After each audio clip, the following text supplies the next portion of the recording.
ஆண்டவராகிய இயேசு கிறிஸ்துவின் நாமத்தினாலே உங்களை நான் வாழ்த்தி வரவேற்கிறேன். கர்த்தருடைய கிருபையினாலும் அவருடைய பரிசுத்தமுள்ள இரக்கங்களினாலும் ஊழியங்கள் என்கிற விஷயத்தை பற்றி நாம் சற்று விரிவாக சற்று தெளிவாக நம்முடைய தியானத்திலே பார்க்க வேண்டியது அவசியம். ஏன் அப்படின்னா இந்த காலத்தில் ஊழியங்கள் என்கிற பேரில் தங்கள் மனம் போன போக்கின்படி பலவிதமான மக்களுடைய இயக்கங்கள் இந்த ஊழியத்திற்கே அநேகம் விதமான பலவீனத்தை தரக்கூடிய அளவிற்காக அல்லது கர்த்தருடைய சித்தத்திற்கு மாறான காரியங்களை செயல்படுத்தக்கூடிய அளவிற்காக விளங்குகிறத பார்க்க முடியும்.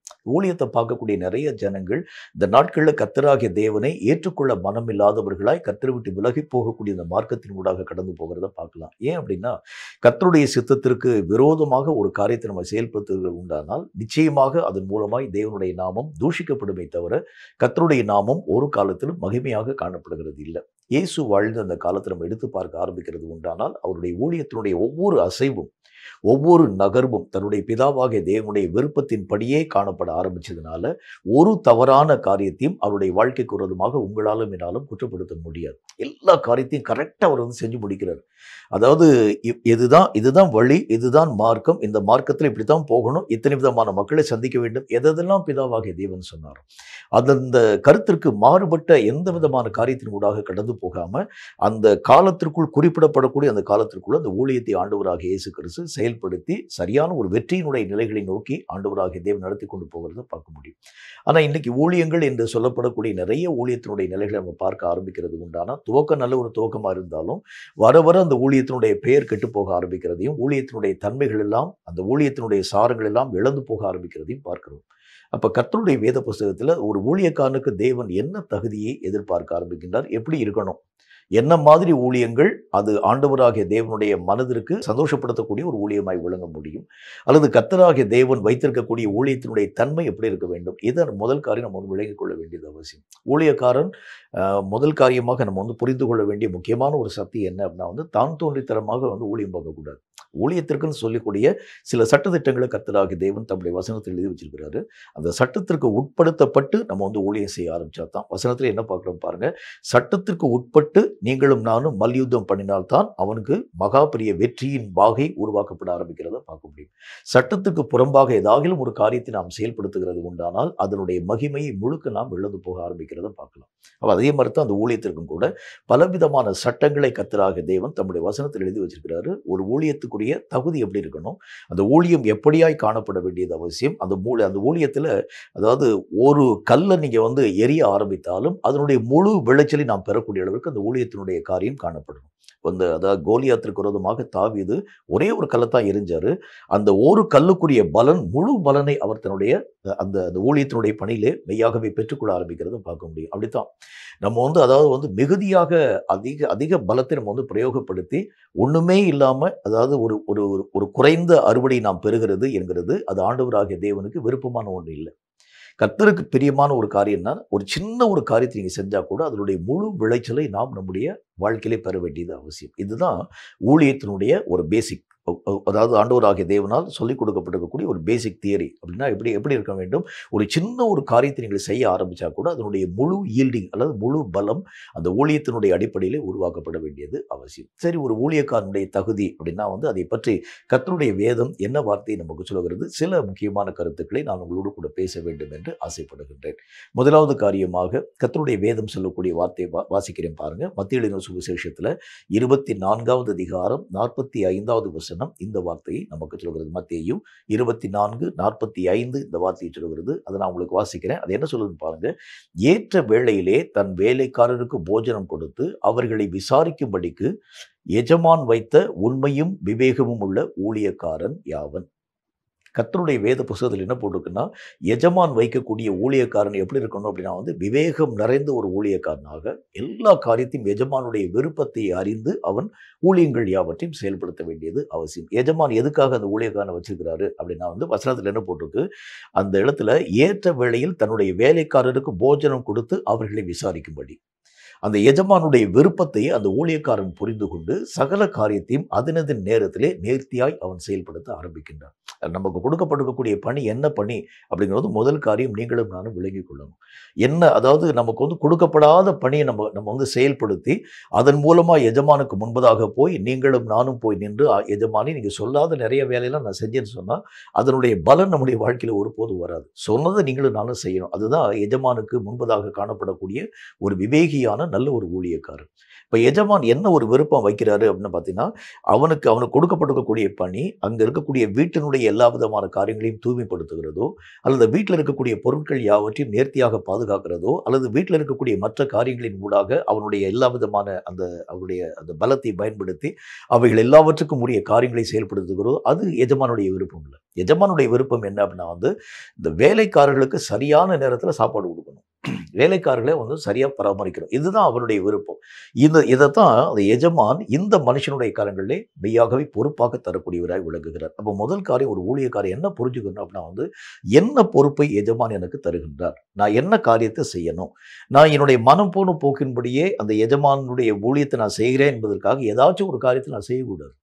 எஜமான் என்னை எதற்காக இந்த ஊழியத்திற்கு நியமித்திருக்கிறார், நான் செய்ய வேண்டிய பணி என்ன, இதை முதல் காரியமாக அந்த ஊழியக்காரன் ஆழமான விதத்தில் விளங்கிக் கொள்ள வேண்டியது அவசியம். அவனுக்கு பேருதான் என்ன போட்டிருக்கு, விவேகமுள்ள ஒரு ஊழியக்காரன் போட்டிருக்கு. விவேகமுள்ள ஊழியக்காரன் அர்த்தம் எஜமானுடைய மனதினுடைய விருப்பத்தை அறிந்து தன்னுடைய பணிகள் யாவற்றையும் அந்த விருப்பத்திற்கு இசைந்த வண்ணமாய் செயல்படுத்த ஆரம்பிக்கிறது பார்க்கலாம்.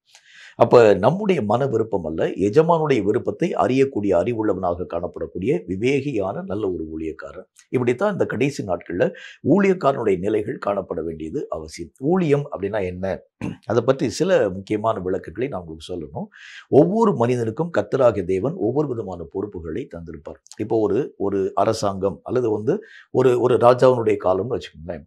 ராஜாவுக்கு ஒரு பொறுப்பு இருக்கும், மந்திரிக்கு ஒரு பொறுப்பு இருக்கும், அங்க இருக்கக்கூடிய சேவகர்களுக்கு ஒரு பொறுப்பு காணப்பட ஆரம்பிக்கும், வாசல்ல காவல் காக்கக்கூடிய மனுஷனுக்கு ஒரு பொறுப்பு இருக்கிறத பார்க்க முடியும்.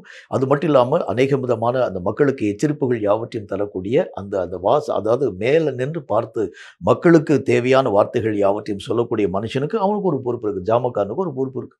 இப்படி ஒவ்வொரு விதமான மக்களுக்கும் அந்தந்த பொறுப்பு. அந்த ஜாமக்காரன் போய் இல்லை நான் அதாவது எஜமானுடைய மந்திரியானா இருக்கணும்னு நினைக்கிறேன்னா தப்பு. எனக்கு என்ன வேலை கொடுக்கப்படுகிறோ அந்த வேலையிலே நான் மெய்யாகவே கண்ணும் கருத்துமாக இயங்க வேண்டியது அவசியம். அப்போ இந்த பல விதமான வேலைகளை கர்த்தராகிய தேவன் எதற்காக பிரித்து தர்றாரு அப்படின்னு பார்த்தீங்கன்னா, இந்த வேலைகளையே நீங்கள் சரியான ஒரு இயக்கத்தின் ஊடாக கடந்து போனாலே போதும். ஆண்டவராகிய தேவனுடைய திட்டம் இந்த ஊழியத்தின் மூலம் என்ன செய்யணும்னு கர்த்தராகிய தேவன் இந்த பூமியில் வச்சிருக்கிறாரோ அவைகள் எல்லாம் முழுமையடைய ஆரம்பிக்கிறத பார்க்க முடியும். அதுதான் ஆண்டவராகிய தேவனால் மெய்யாகவே நமக்கு பிரித்து கொடுக்கப்பட்டிருக்கக்கூடிய ஊழியத்தினுடைய முக்கியமான அம்சம் என்கிறதை நீங்களும் நானும் விளங்கிக் கொள்ள வேண்டியது அவசியம். சரி, இந்த ஊழியக்காரன் அப்படின்னா அதை பொதுவாக ஒரு ஊழியக்காரன் எப்படி இருக்கணும் அப்படிங்கிறத பற்றி நம்ம சில வார்த்தைகளை கற்றுக்கொள்ள ஆரம்பித்தோம். ஊழியக்காரனுக்குரிய முக்கியமான தகுதி என்ன விதமான தகுதி அவனுடைய வாழ்க்கையிலே காணப்பட வேண்டும் அப்படின்னா, கர்த்தருடைய வேதம் மற்றும் ஒரு வார்த்தையை சொல்லுது. மத்திய எழுதின சுவிசேஷத்தில் 25வது அதிகாரம் 21வது வசனம் இந்த வார்த்தையை நமக்கு சொல்கிறது. மத்தேயு 25:21 இந்த வார்த்தையை சொல்கிறது. அதை நான் உங்களுக்கு வாசிக்கிறேன், கொஞ்சம் நிதானம் நம்ம கவனிங்க. அது என்ன சொல்லுதுன்னு பாருங்க.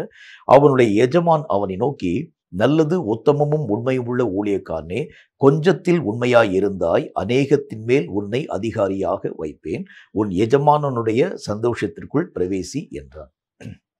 முதல் காரியம் என்ன அப்படின்னா எஜமானுக்கு முன்பதாக அந்த ஊழியக்காரன் உண்மை உள்ளவனாக தன்னுடைய நிலைகளை பாதுகாக்கணும். எஜமான் தந்திருக்கக்கூடிய ஒவ்வொரு விதமான காரியத்தை நீங்களும் நானும் குறுக்கு வழியிலே அவைகளுக்குரிய எல்லா விதமான காரியங்களை பெறக்கூடிய ஒரு மக்களாக இருக்கக்கூடாது. என்னென்ன பொறுப்புகளை எல்லாம் எஜமான் நம்பி தந்திருக்கிறாரோ அதுல ஒரு உண்மைத்தன்மை. எஜமானுக்கு முன்பதாக மறைத்து ஒழித்து எதை நீங்களும் நானும் செய்யக்கூடாது. எஜமான் சொல்லாத கட்டளையிடாத எந்த ஒரு காரியத்தையும் செய்யக்கூடாது. எஜமான் கேட்கும் பொழுது அநேக விதமான பொய்யான காரியங்களை நீங்களும் நானும் பேசக்கூடாது. வசனத்தில் என்ன போட்டிருக்கு, எஜமான் உங்களையும் என்னையும் நம்பி இந்த ஒரு பொறுப்பு தந்திருக்கிறார். அப்ப அந்த நம்பிக்கைக்கு முதல் காரியம் நீங்களும் நானும் பாத்திரம் உள்ளவர்களாக நம்முடைய நிலைகளை பாதுகாக்க வேண்டியது அவசியம். என்ன பொறுப்பை எஜமான் தந்திருக்கிறாரோ அந்த பொறுப்பை நீங்களும் நானும் ஆசிரியக்கூடிய ஒரு மக்களாக, இதுக்காக இந்த ஒரு காரியத்தை நான் செஞ்சேன், இதுக்காக இந்த ஒரு பணியின் ஊடாக கடந்து போனேன், இதை நான் காப்பாற்றும்படிக்காக மற்ற இத்தனை விதமான விஷயங்கள் யாவற்றையும் அழிச்சேன், நீங்களும் நானும் சொல்லக்கூடாது.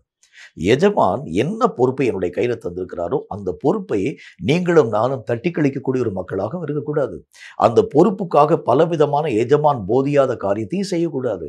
எஜமான் என்ன காரியத்தை என்னுடைய வாழ்க்கையிலே எதிர்பார்க்கிறாரோ அந்த விஷயத்திலே ஒரு உண்மைத்தன்மை. பல இடங்கள்ல நம்ம வந்து பார்க்கக்கூடிய முக்கியமான ஒரு ஒரு பிரச்சனை என்ன அப்படின்னு பார்த்தீங்கன்னா, அந்த நேரத்தில கடைசி நேரத்தில வந்து ஜனங்கள் எல்லா விதமான ஜனங்களும் தங்களுக்கு கொடுக்கப்பட்டிருக்கக்கூடிய பொறுப்புல ரொம்ப தீவிரமா இயங்க ஆரம்பிக்கிறத பார்க்க முடியும். ஆனா கர்த்தர் எதை நம்முடைய வாழ்க்கையில எதிர்பார்க்கிறார் அப்படின்னா வந்து, எல்லா நேரத்திலும் இந்த உண்மைத்தன்மையை நீங்கள் பாதுகாத்துக் கொள்ள வேண்டும். எந்த நேரத்தில எஜமான் வர ஆரம்பித்தாலும், அந்த எஜமான் உங்களையும் என்னையும் ஒரு சோம்பேறியாகவோ, அல்லது கொடுக்கப்பட்டிருக்கக்கூடிய பணியை செய்யாதவனாகவோ, அல்லது தன்னுடைய மன இஷ்டத்தின்படி நடக்கக்கூடியவனாகவோ கண்டுபிடியாத அளவிற்காக எல்லா நேரத்திலும் தன்னுடைய இயக்கத்தை அவன் ஒவ்வொரு நாளும் இயங்கி தீர்க்க வேண்டியது அவசியம். இப்ப இதத்தான் வந்து ஆண்டவராகிய தேவன் நம்முடைய வாழ்க்கையிலே விசேஷித்த வண்ணமாக எதிர்பார்க்கின்றார். எப்படி இருக்கணும்? ஜெபிக்கிறவன் அப்படின்னு சொல்லக்கூடிய ஒரு மனுஷன் எஜமானுடைய பார்வைக்காக ஜெபிக்கக்கூடாது. வசனத்தில் என்ன போட்டிருக்கு? எஜமான் பார்த்தாலும் பாராமல் போனாலும் உங்க உங்க கையில கொடுக்கப்பட்டிருக்கக்கூடிய அந்த பணியை நீங்க கரெக்டா செய்யுங்க. உங்களுக்கு இந்த நேரத்தில் நீங்க வந்து ஜெபிக்க வேண்டும் என்று சொல்லி கர்த்தராகிய தேவன் பணிகளை தந்திருக்கிறது உண்டானால், அந்த நேரத்தில் நீங்கள் நானும் ஜெபிக்கணும். இந்த நேரத்தில் நீங்க வந்து ஊழியங்களை செய்ய வேண்டும் என்கிற பொறுப்பை அந்த எஜமான் தந்திருக்கிறது உண்டானால், அந்த நேரம் தாழ்த்தி வேறொரு நாளில் அந்த அந்த வேலையை நான் வந்து செஞ்சு முடிச்சுருவேன். அன்னைக்குரிய வேலையை நான் இன்னொரு நாள் அது தவறு. எந்த நேரத்தில் எந்த விதமான பொறுப்பை எஜமான் தந்திருக்கிறாரோ, அந்தந்த பணிகளை நீங்கள் சரியான விதத்தில் செயல்படுத்த ஆரம்பிச்சா தான். இப்படி நம்ம செய்ய ஆரம்பிக்கும்போது என்ன நடக்கும்னு பார்த்தீங்கன்னா, கர்த்தராகிய தேவனுடைய வருகை உங்களுக்கும் எனக்கும் பயம் உள்ளதாக காணப்படாது, சந்தோஷம் உள்ளதாக இருக்கிறது பார்க்க முடியும். ஏன்னா எஜமான் என் கையில குடுத்திருக்கக்கூடிய எல்லா வேலையும் நான் கரெக்ட்டா செஞ்சு முடிச்சுட்டேன். அதில எந்த விதமான தடையும், எந்த விதமான குறைவும் என்னுடைய வாழ்க்கையில இல்ல. ஆகவே எஜமானை நான் மெய்யாகவே எதிர்பார்த்து காத்திருக்கக்கூடியவனாய் விளங்க ஆரம்பிக்கிறதை பார்க்க முடியும். இந்த உண்மை இல்லாம இருக்கக்கூடிய ஒரு மனுஷன் தான் எஜமானுடைய வருகை அவனுக்கு அதிகமான பயத்தை உருவாக்கக்கூடியதாய் விளங்க ஆரம்பிக்கிறத பார்க்க முடியும். ஏன் அப்படின்னா வந்து கொடுக்கப்பட்டிருக்கக்கூடிய வேலையை அந்தந்த நேரத்தில வந்து செஞ்சு முடிக்கல. ஆகவே எஜமான் இப்போ வந்துருவானோ, அப்போ வந்துருவானோன்னு சொல்லக்கூடிய ஒரு அச்ச உணர்வு அவருடைய உள்ளத்திற்குள்ளாக இருக்கிறதுனுடைய முக்கியமான காரணம் என்ன அப்படின்னா வந்து, அது ஒரு உண்மை இல்லாத ஒரு நிலை என்கிறதை கர்த்தருடைய வேதம் நமக்கு சொல்ல ஆரம்பிக்கிறது. அப்போ முதல் காரியம் எப்படி இருக்கணும் அப்படின்னா வந்து, தேவன் கொடுத்திருக்கக்கூடிய அந்த பணியில ஒரு உண்மை நிலை. அந்தந்த நேரத்தில அதாவது காலம் தாழ்த்தி நீங்க வந்து செய்யக்கூடிய பணிகள் கூட அவைகள் மெய்யாகவே ஆண்டவராகிய தேவனால் ஏற்றுக்கொள்ளப்படுகிறது இல்ல. அந்தந்த காலத்திற்கு ஏற்ற காரியத்தை நம்ம செஞ்சு முடிச்சிடணும். வசனத்தில என்ன போட்டிருக்கு பாருங்க, ஏற்ற நேரத்தில் சொல்லப்படக்கூடிய வார்த்தை தான் வெள்ளித்தட்டிலே வைக்கப்பட்டிருக்கக்கூடிய பொன் பழங்களுக்கு சமானமாய் காணப்படுகிறது. அந்த நேரத்தில நீங்க சொல்லணும். நேரம் தாழ்த்தி நீங்கள் சொல்லுகிறது உண்டானால் அதனால் எந்த விதமான பிரயோஜனமும் வராது. அப்ப ஆண்டவராகிய தேவன் எதை நம்முடைய வாழ்க்கையில எதிர்பார்க்கிறார் அப்படின்னா, ஊழியக்காரனுக்கு எந்த நேரத்தில என்ன விஷயத்தை கர்த்தராகிய தேவன் செய்யும்படி நமக்கு அநேக விதமான பணிகளை தந்திருக்கிறாரோ, அந்த நேரத்தில் அந்த வேலையை நீங்க கரெக்ட்டா செஞ்சு முடிச்சிடணும். நீங்க காலம் தப்பி அந்த காரியங்களை நீங்கள் செய்து முடிச்சுட்டேன் அப்படிங்கிறதுக்காக நீங்க வந்து செய்கிறது உண்டானால், உண்மை நிலைகளிலே நின்று நீங்களும் நானும் விழுந்து போன ஒரு மக்களாக காணப்பட ஆரம்பித்து விடுவோம். அப்ப கர்த்தர் எதை எதிர்பார்க்க ஆரம்பிக்கிறார்? இந்த 2 மணிலிருந்து 3 மணி நேரத்துக்குள்ள நீங்க வந்து ஜெபிக்க வேண்டும் சொன்னா, அந்த நேரத்தில ஜெபிங்க. 2 மணிலிருந்து 3 மணி நேரம் வரைக்கும் நீங்க வந்து ஜெபிக்காம, அநேக மணிகளுக்கு பிறகு அடுத்த நாள்ல நீங்க போய் ஜெபிக்கிறது உண்டானால், அந்த நாளுக்குரிய அந்த காரியங்களை அந்த மதிப்புக்குரிய காரியங்களை நம்ம இழந்து போக ஆரம்பிக்கிறத பார்க்க முடியும். அப்ப உண்மை அப்படின்னா வந்து எதை ஆண்டவராகிய தேவன் எதிர்பார்க்கிறார்? குறிப்பிடப்படக்கூடிய அந்த காலத்துல எதை ஆண்டவராகிய தேவன் செய்து முடிக்க வேண்டும் என்கிற ஒரு பணியை தந்திருக்கிறாரோ, அந்த நேரத்தில் அந்த காரியத்தை நீங்கள் செய்து முடிச்சிடணும். அதுதான் ஒரு உண்மையான ஒரு மனிதனுடைய அடையாளம். அப்ப ஆண்டவராகிய தேவனால் நியமிக்கப்பட்டிருக்கக்கூடிய ஆதி காலத்திலே காணப்பட்டிருக்கக்கூடிய ஊழியக்காரர்கள் தங்களுடைய பணிகள காலம் தாமதப்படுத்தி இன்னைக்கு உரிய வேலையை நாளைக்கு செய்யக்கூடிய ஒரு மக்களா இல்ல. அன்னன்னைக்கு அந்தந்த வேலைகளை அவர்கள் செய்ய ஆரம்பிச்சனால தான் ஆண்டவராகிய தேவனால் அவர்கள் பாராட்டின் ஊடாக கடந்து போக ஆரம்பிக்கிறத பார்க்க முடியும். அப்போ முதல் காரியம் எப்படி இருக்கணும் அப்படின்னு பார்த்தீங்கன்னா, உண்மை நிலை. இன்னைக்குரிய காரியத்தை இன்னைக்கு நான் செஞ்சு முடிச்சிடணும். இன்னைக்குரிய வேலையை ஒரு மணி நேரம் நான் காலதாமதமாக செய்ய ஆரம்பிச்சா கூட அதனுடைய உண்மை நிலைகளை நான் இழந்து போக ஆரம்பிக்கிறதை பார்க்க முடியும். அப்போ முதல் காரியம் எப்படி இருக்கணும் அப்படின்னா வந்து, உண்மைத்தன்மைன்னா என்ன அர்த்தம்? எந்த நேரத்தில் எந்த காரியத்தை செய்யும்படி கர்த்தராகிய தேவன் சொன்னாரோ, அந்த நேரத்தில் அந்த வேலை நீங்கள் நானும் செஞ்சு முடிக்கக்கூடிய தன்மைக்கு பேர் தான் உண்மையுள்ள ஒரு மனிதனாக நாம் நம்முடைய நிலைகளை பாதுகாத்துக் கொள்ளக்கூடிய அனுபவம் என்கிறதை பற்றி வசனத்தில் பார்க்க முடியும். 2வது ஒரு காரியத்தை பாருங்க. இன்னொரு முக்கியமான ஒரு விஷயம், லூக்கா எழுதின சுவிசேஷத்தில் 12வது அதிகாரம் 37வது வசனம் இந்த வார்த்தையை நமக்கு சொல்கிறது. லூக்கா எழுதின சுவிசேஷம் 12வது அதிகாரம் 37வது வசனம் இந்த வார்த்தையை சொல்கிறது. அதை நான் கொஞ்சம் நிதானமாக வாசிக்கிறேன், கவனிங்க. எஜமான் வரும்போது விழித்திருக்கிறவர்களாக காணப்படுகிற ஊழியக்காரரே பாக்கியவான்கள். அவர் அறை கட்டி கொண்டு அவர்களை பந்தியிருக்க செய்து சமீபமாய்ந்து அவர்களுக்கு ஊழியம் செய்வார் என்று மெய்யாகவே உங்களுக்கு சொல்லுகிறேன். 2வது காரியம் என்ன அப்படின்னு பார்த்தீங்கன்னா, எஜமான் வரும்போது ஆவலோடு கூட காத்திருக்கக்கூடிய ஒரு ஊழியக்காரர். வெளிப்பாய் தன்னுடைய நிலைகளை பாதுகாத்துக் கொள்ளக்கூடிய ஒரு ஊழியக்காரர். தேவன் நம்முடைய காரியங்களை நம்பி பலவிதமான பொறுப்புகளை தந்திருக்கிறார். அதில் முக்கியமான தேவை என்ன? எதை ஆண்டவராகிய தேவன் எதிர்பார்க்கிறார்னா, ஒரு விழிப்பு நிறைந்தவனாக. எஜமான் வரும்போது நீங்களும் நானும் டயர்டப்பட்டு தூங்கிடக்கூடாது. எஜமான் வரக்கூடிய அந்த நேரம் அறிந்து நீங்களும் நானும் ஆவலாய் காத்திருக்க ஆரம்பித்தால் மட்டும்தான், எஜமானால் நீங்கள் மெய்யாகவே அங்கீகரிக்கப்படக்கூடிய நல்ல ஒரு ஊழியக்காரன் என்கிற ஒரு போஸ்டிங் ஊடாக கடந்து போறீங்க. எஜமான் யாரை இந்த நாட்களிலே ஊழியத்தினுடைய பணிக்கென்று நியமனம் பண்ணுகிறார்? நிறைய ஊழியக்காரனுடைய வாழ்க்கையை நீங்க பார்க்க ஆரம்பிக்கிறது உண்டானா, அவங்க அநேக மணி நேரம் உறங்கி உறங்கி உறங்கி தன்னுடைய காரியங்கள் எல்லாவற்றையும் காலங்கள் யாவற்றையும் கழித்துக் கொண்டே வருகிறதை பார்க்க முடியும். ஆனால் எஜமான் எந்த ஊழியக்காரனுடைய கரங்களை நம்பி அநேக விதமான பொறுப்புகளை தரப்போகிறார் அப்படின்னா விழிப்புள்ளவனாக, அப்படின்னா செய்யக்கூடிய அந்த காரியத்தை சரியாக செஞ்சு முடிக்கணும். அதில் ஒரு விழிப்பு நிறைந்த ஒரு மனிதனாக, அதில் எந்த விதமான குறைவையும் யாருனாலும் பார்க்க முடியாத அளவிற்காக ஒரு விழிப்பு நிறைந்தவனாக அந்த அந்த அந்த பணியை, அதை கொடுத்த பணியை செஞ்சு முடிக்கக்கூடிய வரைக்கும் அவன் ஓய்வு ஒழிச்சலை தன்னுடைய வாழ்க்கையை எதிர்கூட பார்க்காத ஒரு மனிதனாக விளங்க ஆரம்பிக்கிறான். இப்போ உதாரணமாக இதுக்கு ஒரு சின்ன ஒரு எக்ஸாம்பிள் சொன்னா தான் உங்களுக்கு இந்த ஒரு காரியத்தை நீங்களும் நானும் கற்று உணர முடியும். இப்போ தாவீதினுடைய கையில் ஒரு பொறுப்பை ஆண்டவராகிய தேவன் தருகிறார். கோலியாத்தை கொல்லக்கூடிய ஒரு பொறுப்பு. தாவீது இப்போ போய் அந்த கோலியாத்துக்கு முன்பதாக போய் நிற்க ஆரம்பிக்கின்றான். நிற்கக்கூடிய நேரத்தில் கோலியாத்து இப்பொழுது சீறி சினந்து தாவீதுக்கு விரோதமாக எழும்பி வந்து, வா, உன்னுடைய மாம்சத்தை பறவைகளுக்கும் மிருகங்களுக்கும் இரையாக நான் கொடுக்கிறேன் என்கிறதை பற்றி அந்த தாவீதோடு கூட கோலியாத்து பேசுகிறான். இப்போ இந்த நேரத்தில் தாவீது என்கிற மனிதன் என்ன காரியத்தை செய்யணும்? கோலியாத்தை கொல்ல வேண்டியது, அதுக்குரிய எல்லா விதமான பணிகளின் ஊடாக கடந்து போக வேண்டியது அவசியம். இப்போ அந்த தாவீது கொஞ்ச நேரம் நான் ஓய்வெடுத்துக் கொள்கிறேன், ரெஸ்ட் எடுக்கிறேன்னு வச்சுக்கோங்க. என்ன நடக்கும்னு யோசிச்சு பாருங்க. என்ன விதமான காரியம்? அங்கே கர்த்தராகிய தேவனுடைய சித்தம் நிறைவாக்கப்பட்டிருக்காது. தாவீதினுடைய உயிரும் வாங்கப்பட்டிருக்கும். மூன்றாவது காரியம், பெலிஸ்திய நாட்டுக்கு இஸ்ரவேல் மக்கள் அடிமையாக போயிருப்பாங்க. அப்ப அந்த ஒரு வினாடி தாவீது விழிப்பினுடைய நிலைகளை இழக்க ஆரம்பிக்கிறது உண்டானால் என்ன நடந்திருக்கு பாருங்க. அப்படி எல்லா விதமான தன்மைகளும் தலைகீழாய் மாற்றத்தின் ஊடாக கடந்து போயிருக்கிறத பார்க்கணும். அந்த ஒரு இமைப்பொழுதை கூட தாவீது தன்னுடைய வாழ்க்கையிலே வீணடிக்காத அளவிற்காக அந்த ஒவ்வொரு விதமான வினாடியிலும் அந்த ஒரு விழிப்பு. இந்த நேரத்தில் நான் ஓய்வெடுக்கிறது அது சரியான ஒரு காரியம் அல்ல. அந்த தாவீது அந்த காரியத்தை சரியாக விளங்கிக் கொள்ள ஆரம்பிச்சனால ஒரு இமைப்பொழுதை கூட அவர் தன்னுடைய வாழ்க்கையிலே வீணடிக்காத அளவிற்காக சரியாய் அந்த இயக்கத்தின் ஊடாக கடந்து போன பொழுது தேவன் அந்த காரியத்திலே அந்த இடத்திலே என்ன திட்டத்தை வைத்திருக்கிறாரோ அந்த திட்டம் முழுமையுமாய் நிறைவாக்கப்பட ஆரம்பிக்கிறதை பார்க்க முடியும். அப்ப விழிப்புள்ள ஊழியக்காரன் என்ன அர்த்தம்? ஆண்டவராகிய தேவனுடைய திட்டம் முழுமை அடையும்படிக்காக என்னுடைய அசதி அந்த திட்டத்தினுடைய காரியங்களை கெட்டு போகக்கூடிய சூழ்நிலைகளை உருவாக்கிடக்கூடாது. நான் செய்யக்கூடிய அந்த அசதியான ஒரு காரியத்தினால தேவனுடைய முழுமையான திட்டம் அங்கே நிறைவாக்கப்படாமல் நின்று போய்விடக்கூடாது. இதுதான் ஒரு விழிப்பு நிறைந்த ஒரு மனிதனுடைய அடையாளம். நான் ஆண்டவராகிய தேவன் இந்த உலகத்திற்கு பல திட்டங்களை வைத்திருக்கிறார். பல பொறுப்பை ஒவ்வொரு மனுஷனுடைய கையிலும் கொடுக்க ஆரம்பிக்கிறார். இந்த பொறுப்புகளை அந்த மனிதன் உணர்ந்து சரியாக அந்த காரியங்களை வெளிப்பாக அவன் செயல்படுத்த ஆரம்பிக்கிறது உண்டானால் இந்த உலகம் இன்றைக்கு எவ்வளவோ தூரத்திலே கர்த்தராகிய தேவனுக்கு பிரியமுள்ளதாக மாற்றமடைய ஆரம்பிச்சிருக்கிறத பார்க்க முடியும்.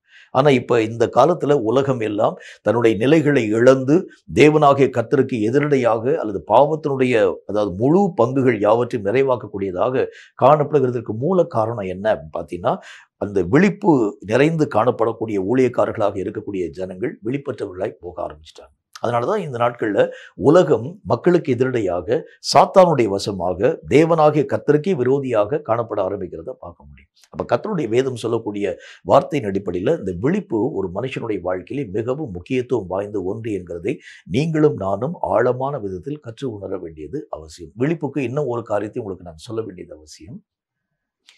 ஆண்டவராகிய தேவன் ஆதாமையும் ஏவாளையும் உலகத்திலே உண்டாக்கி பூமியை பண்படுத்தவும் காப்பாற்றவுமே அவர்களை கர்த்தராகிய தேவன் உருவாக்கி வைத்தார். இப்போ கர்த்தராகிய தேவன் எல்லா காரியங்களையும் சுற்றி காண்பித்து அந்த ஆதாமோடு கூட ஒரு வார்த்தை சொல்றாரு, எல்லாத்தையும் நீங்கள் சாப்பிடுங்க, எதை வேணா நீங்கள் ஆண்டு அனுபவித்துக் கொள்ளுங்கள், ஆனால் இந்த தோட்டத்தினுடைய நடுவிலே காணப்படக்கூடிய இந்த நன்மை தீமை அறியக்கூடிய விருட்சத்தின் கனியை மட்டும் நீங்கள் சாப்பிடக்கூடாதுன்னு சொல்றாரு. இதை அந்த பழத்தை காமிச்சு குறிப்பிட்ட ஆண்டவராகிய தேவன் பேசுகின்றார். இப்போ என்ன ஒரு காரியம் நடக்க அந்த சம்பவம்லாம் உங்களுக்கு தெரியும். இந்த ஏவாள் என்கிற அந்த ஸ்திரீ போய் அந்த கனியை பார்த்து பறித்து அவள் புசித்து தன்னுடைய புருஷனுக்கு கொண்டு கொடுக்குறாரு. இந்த கனியை ஆண்டவராகிய தேவன் ஏற்கனவே ஆதாமுடைய அந்த கண்ணுக்கு முன்னால் காமிச்சு தான் சொல்லியிருக்காரு. இப்போ அந்த கனியை அந்த அம்மா சாப்பிட்டு கொண்டு கொடுக்கக்கூடிய நேரத்தில் இந்த ஆதாம் என்ன விதமான காரியத்தை செஞ்சிருக்கணும் அப்படின்னு பார்த்தீங்கன்னா, இது ஆண்டவராகிய தேவனால் விலக்கப்பட்டிருக்கக்கூடிய கனி அல்லவா என்று சொல்லி அந்த மனிதன் அவைகளை வேண்டாம் என்று சொல்லி அவைகள் யாவற்றையும் விலக்கி இருக்க வேண்டியது அவசியம். அந்த நேரத்தில் ஒரு வெளிப்பற்ற ஒரு நிலை அவனுடைய வாழ்க்கையிலே காணப்பட ஆரம்பிச்சனால அவைகளை அவனும் மெய்யாகவே புசிக்க ஆரம்பித்து அநேகம் விதமான பாவத்திற்கு மெய்யாகவே அந்த ஜனங்கள் தங்களுடைய காரியங்கள் யாவற்றையும் விற்று போடக்கூடிய ஒரு மக்களாய் விளங்க ஆரம்பிச்சாங்க. இந்த பாவம் உள்ளே வர ஆரம்பிச்சனால என்ன நடந்துச்சு பாருங்க, பூமியை பண்படுத்தவும் காப்பாற்றவும் அந்த அந்த வேலையை செய்ய வேண்டிய ஆதாமும் ஏவாளும் அந்த வேலையை இழந்து போயிட்டாங்க. இப்போ பூமி மீண்டும் சீர்கெட்டதாகவே காணப்படாது.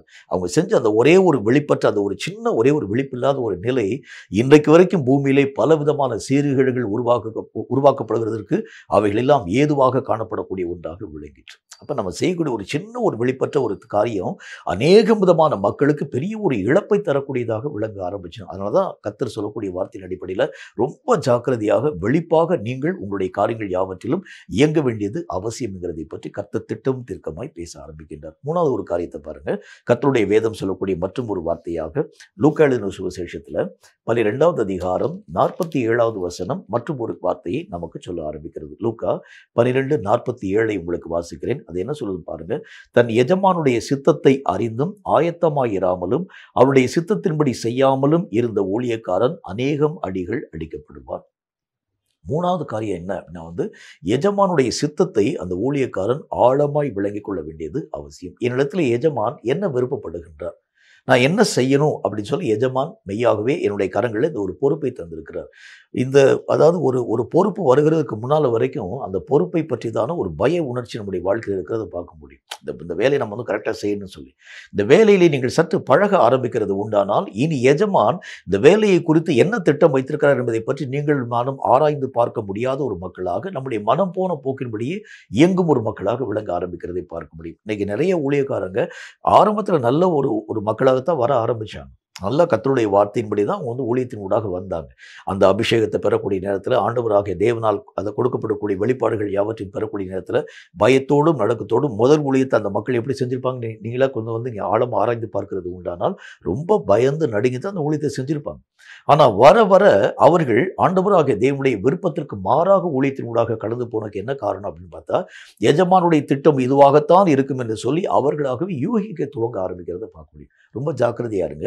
இந்த ஊழியத்தினுடைய காரியத்தில் மட்டும் ஒவ்வொரு அடிச்சுவடுகளில் நீங்கள் எடுத்து வைக்கக்கூடிய நேரத்திலும் எஜமான் இந்த காரியத்தில் என்ன சொல்லுகின்றார் அதுவைகளை நீங்கள் விளங்கி கொண்டு அடுத்த ஸ்டெப்பின் ஊடாக நீங்கள் கடந்து போகணும். இதுதான் ஒரு நல்ல ஊழியக்காரனுடைய அடையாளம். இப்படி தான் இருக்குன்னு சொல்லி நீங்களும் நானும் அசியூம் பண்ணி அந்த ஒரு காரியத்தின் ஊடாக போயிடக்கூடாது. ஒரு ஊழியக்காரனுடைய முக்கியமான ஒரு காரியம் என்ன, இதுக்கு நல்ல ஒரு உதாரணம் இயேசு கிறிஸ்துவனுடைய வாழ்க்கையை நான் சொல்ல முடியும். இயேசு கிறிஸ்து ஒவ்வொரு அடிச்சுவடுகளையும் எடுத்து வைக்கிறதுக்கு முன்பதாக பிதாவாகிய தேவனுடைய சமூகத்தில் உட்கார்ந்துருக்க ஆரம்பிச்சார். ஆண்டவரே, நான் நாளைக்கு அநேக விதமான ஊழியத்தின் ஊடாக கடந்து போக நான் என்ன செய்யணும், என்ன பேசணும் முதற்கொண்டு கேட்கிறார்.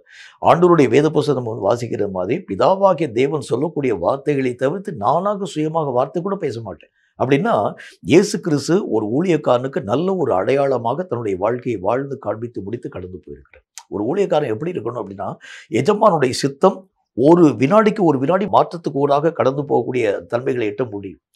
இந்த நேரத்தில் இந்த ஒரு வார்த்தையை பேசுவார், அடுத்த நேரத்தில் இன்னொரு காரியத்தை கூட அந்த எஜமான் தன்னுடைய மனதில் யோசித்து அந்த வார்த்தையை பேச முடியும். நீங்களாக யூகித்து ஏதாகிலும் ஒரு காரியத்தை செய்கிறது உண்டானால், எஜமானுடைய விருப்பத்திற்கு மாறான காரியங்களை செய்கிறது உண்டானால் அநேகம் அடிகள் அவன் அடிக்கப்படுவான் வசனத்தில் பார்க்கிறோம். எஜமானுடைய சித்தத்தின்படி நீங்களும் நானும் செய்யணும். அந்த சித்தத்திற்காக நீங்கள் காத்திருக்க வேண்டியது அவசியம். ஆண்டவராகிய தேவன் மோசே என்கிற மனிதனுக்கு முன்பதாக அநேக விதமான வார்த்தைகள் யாவற்றையும் பேச ஆரம்பித்தார். ஒரு நாளிலே கர்த்தராகிய தேவன் இஸ்ரவேல் மக்களை வழிநடத்தும்படிக்காக கடந்து போக ஆரம்பித்தார். அந்த பகுதியை நீங்கள் வாசித்து பார்த்தீங்கன்னா அதில் ஆண்டவராகிய தேவனுடைய சித்தத்தை அறிந்து அந்த ஜனங்கள் எப்படி இயங்க ஆரம்பித்தாங்கிறத ஆழமான விதத்தில் நீங்களும் நானும் கற்று உணர முடியும். இந்த மோசே என்கிற மனுஷன் என்ன செய்வான் அப்படின்னு பார்த்தீங்கன்னா, ஆண்டவராகிய தேவனுடைய அந்த பரிசுத்தம் உள்ள பிரசன்னம் அவர்கள் மேல் தங்கி இருக்கக்கூடிய வரைக்கும் ஒரே இடத்துல இருப்பாங்க. அந்த மேகம் எப்பொழுது எழும்புகிறதோ அப்போதான் அவங்க அந்த அந்த பாளையத்தை விட்டு புறப்பட ஆரம்பிப்பாங்க. அது வரைக்கும் ஒருவேளை 40 நாள் ஒரே இடத்துல அந்த அந்த அந்த மேகமானது அந்த மக்களின் மேல் அப்படி தங்கி இருக்கிறது உண்டானால் அந்த இடத்தை விட்டு இங்கும் அங்கும் அசைகிறதை பற்றி கூட அவர்கள் யோசிக்க மாட்டாங்க. அப்ப எப்படி அவங்க இயங்கி இருக்கிறாங்கன்னு பாருங்க. ஒரு ஒரு ஊழியக்காரனுடைய இயக்கம் அப்படித்தான் இருக்கணும். கர்த்தர் ஒருவேளை நீ அமைதியாக இருன்னு சொன்னா பேசாம இருக்கணும். அங்க போய் நீங்களும் நானும் இயங்கக்கூடாது.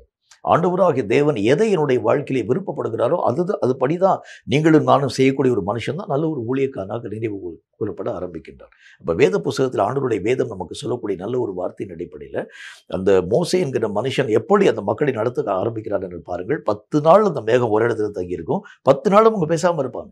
40 நாள் ஒரே இடத்துல தங்கியிருக்கும். வருஷக்கணக்கில் ஒரு இடத்துல அந்த ஜனங்கள் இங்கும் அங்கும் போகக்கூடாது என்று கர்த்தராகிய தேவன் பேச ஆரம்பித்தாலும் ஆண்டவராகிய தேவனுடைய வார்த்தைகளுக்கு மீறி ஒரு வருஷம் ஒரே இடத்துல நாங்கள் தங்கி இருக்கிறது எப்படி? அவங்க யோசிக்கல. கர்த்தராகிய தேவன் போகக்கூடாதுன்னு சொல்லியிருக்கிறார். ஆகவே ஒரு வருஷ காலம் ஆக்கப்பட ஆரம்பித்தாலும் இதே இடத்தில் நாங்கள் இருப்போம்.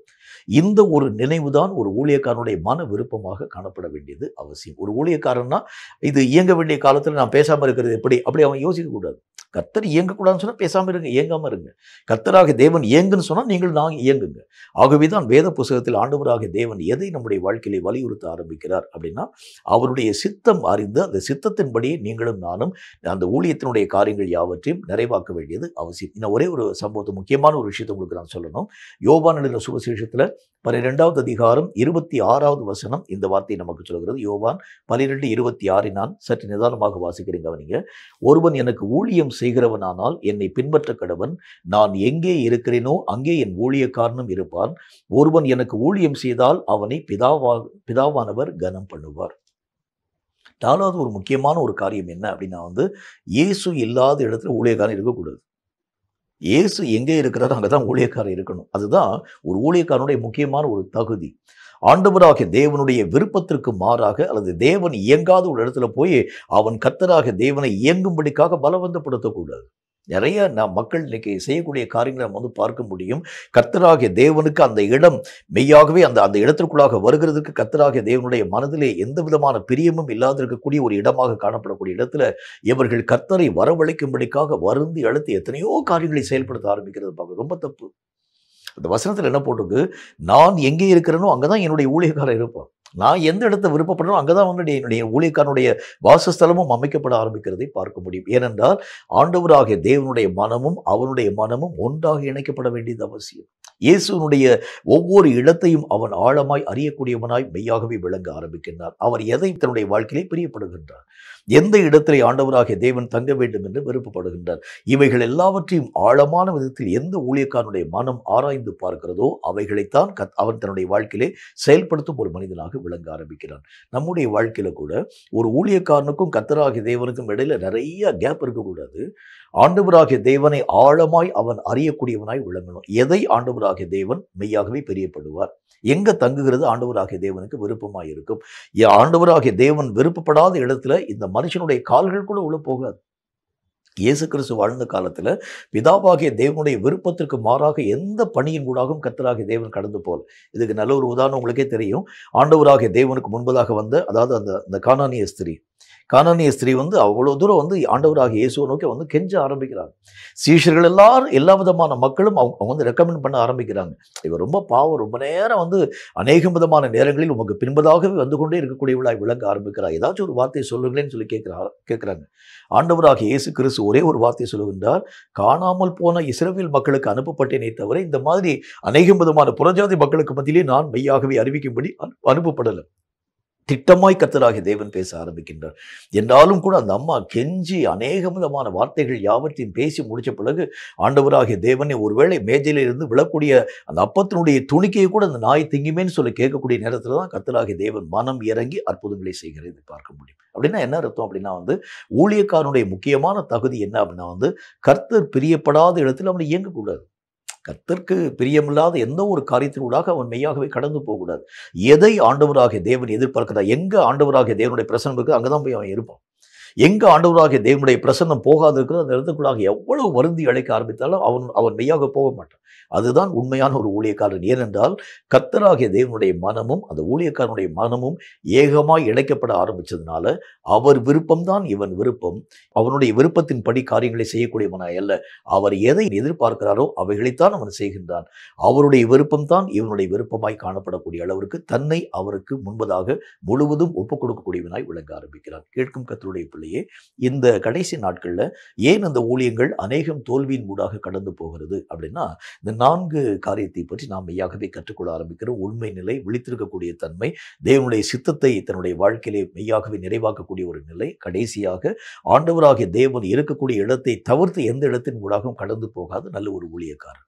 இந்த 4 நிலைகளும் நம்முடைய வாழ்க்கையில சரியாக காணப்பட ஆரம்பிச்சாலே போதும், உங்களுடைய ஊழியம் கர்த்தராகிய தேவனால் அங்கீகரிக்கப்படக்கூடிய ஒரு ஊழியமாக. அங்கீகரிப்பில் 2 விஷயத்தை உங்களுக்கு சொல்லணும். மனுஷனால் அங்கீகரிக்கப்படக்கூடிய ஊழியம் இருக்கிறது, கர்த்தரால் அங்கீகரிக்கப்படக்கூடிய ஊழியம் இருக்கிறது. மனுஷனால் அங்கீகரிக்கப்படக்கூடிய ஊழியத்தின் நிமித்தமாக நீங்கள் எல்லா மக்களாலும் மெய்யாகவே போற்றி புகழப்பட ஆரம்பித்தாலும் தேவன் உங்கள் ஊழியத்தை ஏற்றுக்கொள்ள மாட்டார். ஆனால் கர்த்தராகிய தேவனால் அங்கீகரிக்கப்படக்கூடிய ஊழியமாக நீங்கள் செயல்படுத்துகிறது உண்டானால், ஒருவேளை அந்த ஊழியத்தை மனிதர்கள் ஏற்க மனமற்றவர்களாய் விளங்கினாலும் கர்த்தருடைய நாளிலே கர்த்தராகிய தேவன் அந்த ஊழியத்தை ஏற்று மகிமைப்படுத்த ஆரம்பிக்கிறதை பார்க்க முடியும். எது நம்முடைய வாழ்க்கையிலே பிரதானமாக காணப்பட வேண்டும் என்றால், தேவனுடைய அங்கீகரிப்புக்கு பாத்திரமாக நம்முடைய ஊழியம் விளங்கக்கூடிய அளவிற்கு தேவனுடைய மனதை பிரியப்படுத்தும் ஊழியமாக நம்முடைய ஊழியம் காணப்படுகிறது உண்டானால், நிச்சயமாய் நீங்கள் வீசக்கூடிய ஒரு கல் தேவனுடைய சித்தமாகிய பரிபூர்ணமான விருப்பத்தை நிறைவாக்கி இந்த உலகத்திலே பெரிய மாற்றங்களை தரும் என்கிறதில் சந்தேகம் ஒன்றுமில்லை. தலைகளை தாழ்த்தி கண்களை மூடி கர்த்தரை நோக்கி நாம் ஜெபம் செய்வோம். சர்வ வல்லமுள்ள ஆண்டவராகிய கர்த்தாவே, மனம் போன போக்கின்படியே ஊழியங்களை செய்யும்படி நாங்கள் அழைக்கப்பட்டவர்கள் அல்ல. எங்கள் தேவனுடைய விருப்பம் அறிந்து நாங்கள் ஊழியங்களை செய்ய வேண்டும். ஊழியக்காரனுடைய பல தகுதிகளை பற்றி நாங்கள் கற்றுக்கொண்டோம். உண்மை நிறைந்த ஒரு வாழ்க்கை, விழிப்பு நிறைந்த ஒரு தன்மை, தேவனுடைய சித்தம் அறிந்து செய்யக்கூடிய ஒரு நிலை, ஆண்டவராகிய தேவன் எங்கே இருக்கிறாரோ அங்கே இருக்கக்கூடிய ஒரு அனுபவம், இப்படி பல விஷயங்களை பற்றி நாங்கள் கற்றுக்கொள்ள நீர் தந்த மேன்மையான இரக்கங்களுக்காக நன்றி. ஒருவன் கர்த்தராகிய தேவனுக்கென்று ஊழியங்களை செய்கிறது உண்டானால் தேவனுடைய விருப்பம் அறிந்து ஊழியங்களை செய்ய வேண்டும் என்று கர்த்தர் எங்களோடு கூட பேசி சொன்ன வார்த்தைகளை ஆழமாய் நாங்கள் ஏற்றுக்கொண்டு இந்த கடைசி காலத்தில் சரியான ஊழியத்தை செய்து மனுஷனுக்கு பிரியமாக நாங்கள் ஊழியங்களை செய்யாமல் கர்த்தருடைய மனதிற்கு ஏற்ற வண்ணமாக சரியான ஊழியங்களை நிறைவாக்கி உங்களுடைய சித்தத்தை நாங்கள் செய்து உங்களுடைய நாமத்தை மகிமைப்படுத்தவும், இந்த உலகத்திலே நாங்கள் செய்ய வேண்டிய எங்களுக்கு உண்டான பணிகளை நாங்கள் சரியான விதத்தில் செய்து இந்த உலகத்தை மீண்டும் சீர்படுத்தி தேவனுடைய கரத்திலே ஒப்புக் கொடுக்கவும் ஏற்ற தகுதிகளை வல்லமைகளை எங்களுக்கு தந்து ஆசீர்வதிப்பீராக. இந்த வார்த்தைகளை கேட்ட ஒவ்வொரு பிள்ளையினுடைய வாழ்க்கையிலும் ஒரு புதிய மாற்றத்தை தந்து கர்த்தருக்கென்று தாங்கள் ஒப்புக் கொடுக்கப்பட்டிருக்கக்கூடிய அந்த ஊழியத்தை தேவ விருப்பத்தின்படி செய்து முடிக்க கிருபை தந்து ஆசீர்வதிக்க வேண்டும் என்று இயேசு கிறிஸ்துவின் நாமத்தினால் வேண்டிக் கொள்கிறோம் எங்கள் பரிசுத்தமுள்ள நல்ல பிதாவே. ஆமீன், ஆமீன். இந்த வார்த்தைகளை கேட்ட உங்கள் ஒவ்வொருவரையும் கர்த்தர் அளவில்லாமல் ஆசீர்வதிப்பாராக. கர்த்தராகிய தேவனுக்கென்று ஊழியம் செய்யுங்கள், கர்த்தருடைய சித்தம் அறிந்து ஊழியங்களை செய்யுங்கள். தேவனுக்கு பிரியமான ஊழியங்களை நாம் செயல்படுத்துகிறது உண்டானால் நிச்சயமாக கடைசி நாளிலே ஆண்டவராகிய தேவனுடைய ராஜ்யத்திலே மகிமை நிறைந்த ஒரு மக்களாக நீங்களும் நானும் காணப்பட முடியும் என்கிறதில் சந்தேகம் ஒன்றுமில்லை. கர்த்தராகிய தேவன் தாமே உங்கள் ஒவ்வொருவரையும் ஆசீர்வதிப்பாராக. ஆமீன்.